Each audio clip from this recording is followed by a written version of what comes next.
You played with the lead in both these playoff games. You played with the lead in 12 of your last 13 games overall. What does that unlock for your team when you have the advantage? Well, I think we're most comfortable with the lead, and we don't have to chase it. When other teams try to chase it, maybe that's how we can create some more offense and extend the lead. So I think that probably goes for every team. They'd like to play with the lead, but I think with our team in particular, it turns out pretty well. I mean, a lot of times you get asked the never too high, never too low question after the lows, but in the playoffs especially, how important is it to keep that mantra after the highs where you're happy, with obviously games 1 and 2, but the challenge gets greater when you go into game 3? Yeah, well, I think each day, has a purpose. There's game day. You got to get ready and play a game, whether you win or lose. These off days are not days to celebrate and be loose. There's a purpose to the day and get refreshed.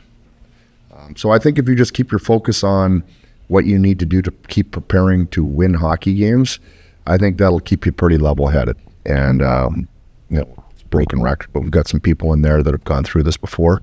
I think they help set the tone.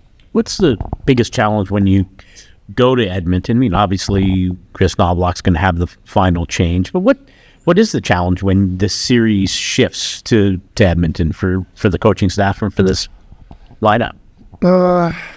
I don't know. The challenges are very similar, really. I don't think there's a lot where we say, oh, we're going to have to do this now or this now. They'll get last change. It'll maybe keep us a little bit sharper on the bench. That's all. But yeah, we're not looking at trying to make too many adjustments or define challenges that maybe aren't there. Coach, when you take a look at, you played the game last night, you're looking at it from a certain way. Have you looked back at the game and you see it the same way? Anything kind of appear that you didn't see last night? No, it was pretty similar. They had a lot of pressure on us early, I thought, in the first period.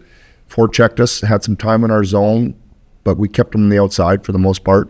It felt during the time maybe they had a little more pressure on us than when you go back and you review it and you go, yeah, they were in there, but they didn't have a lot of stuff in the interior. So how do you think you handled McDavid-Draisaitl combo specifically?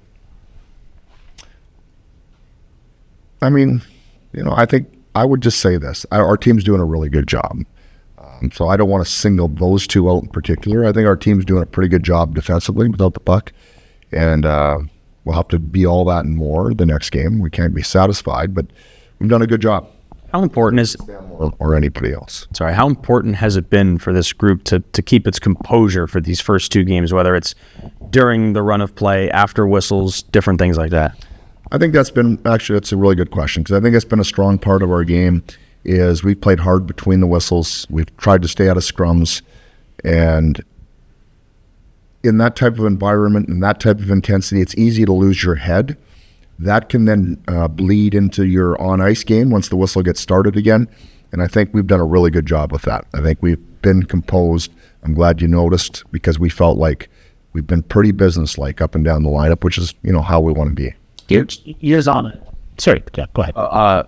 So many times we talk about depth, you talk about scoring depth, but for the defensemen with the 4 veterans that you have on the blue line, how important is that on the road? Well, defensive depth, you know what I mean? And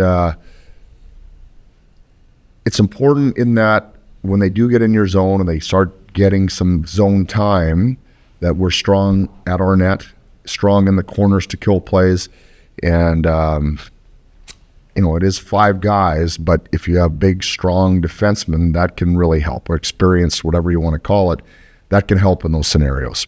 But really, nobody can defend by themselves. It takes 5 guys, but our defensemen have done a nice job in and around our net front. That's where I think they've been really good. And the group, you guys did a much better job in the face-off circle as well last night. Yeah, I mean, those kind of ebb and flow sometimes. The face-offs, it's the wingers, it's, there's just a lot of different factors that go into it. I try not to put too much emphasis game to game, because I know it could fluctuate.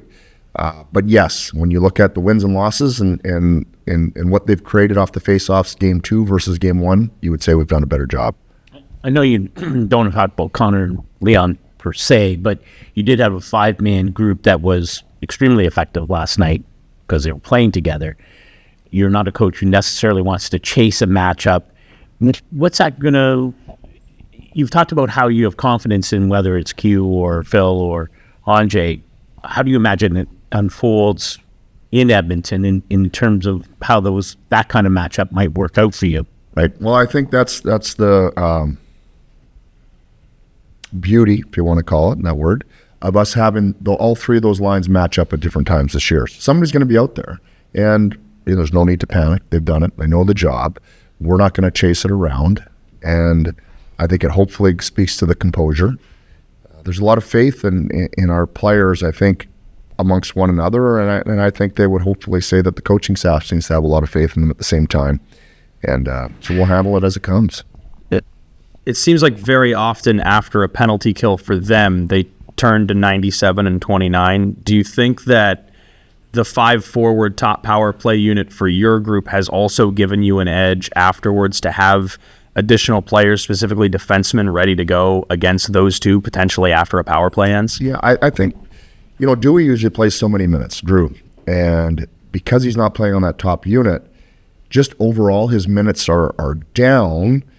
Well, maybe not down, but he's fresher to play the 5-on-5 minutes. So I think in the end, that's probably been a residual benefit for us, is just to have a fresher defenseman to play the rest of the game. I think Gabby only played 18 minutes. It's almost a season low for him, and he's somebody that we could get 6 or 7 more minutes out of Gabby easily.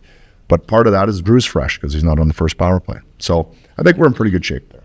Would you like to share what your lineup will look like in Game 3, whether you go 11-7, 12-6? We got a new guy here. See, Dundee's not here today, so we got a new guy taking his spot. Not outside the read. Yeah, we got to get him. We got to get him the hat. We got to get him the hat and the jacket. No, surprisingly enough, I'm not going to share that today.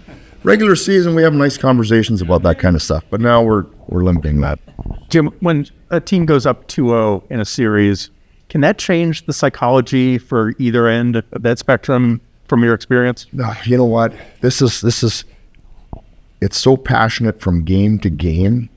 I would say that the score in the series has a bigger effect on everybody outside, media driven, than the players. Of course, we're fully aware what the series is at, but man, you're just fighting to win the next game. And I don't care if a team's up 3-0 down.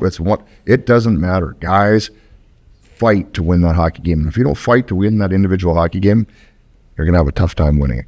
So that's what I would say.